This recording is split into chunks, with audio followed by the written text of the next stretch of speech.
जागा वाटपासंदर्भात अंतिम निर्णय नाहीच। 9 मार्चला जागा वाटपाच्या संदर्भात पुन्हा सुनावणी आणि बैठक। जागा वाटपावरून मतभेद नसल्याचा महाविकास आघाडीचा दावा।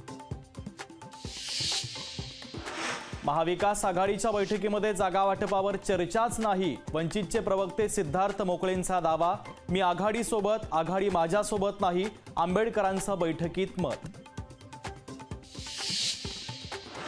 महायुतीच्या बैठकीमध्ये जागा वाटपाचा नवा फॉर्म्युला। भाजपचं पारडं जड। राष्ट्रवादी 6 ते 8 जागांवर लढणार, तर भाजप शिवसेनेला 13 जागा सोडणार। लोकशाहीला सूत्रांची माहिती। महायुतीच्या जागा वाटपामध्ये शिवसेनेला मोठं मन करावं लागण्याची चिन्ह। शिवसेनेला फक्त 13 जागाच मिळणार, 9 जागांवर पाणी सोडावं लागण्याचीही शक्यता। दिल्लीत कोर कमिटीची बैठक संपन्न। लोकसभा निवडणुकीच्या रणनीती संदर्भात चर्चा। देवेंद्र फडणवीस, बावनकुळे, चंद्रकांत पाटील होते उपस्थित। विश्वासघात केला तर माझं नाव रामदास कदम। 2009 मध्ये गुहागर मतदारसंघात भाजपनं पाडलं। जागा वाटपावरून रामदास कदम संतापले।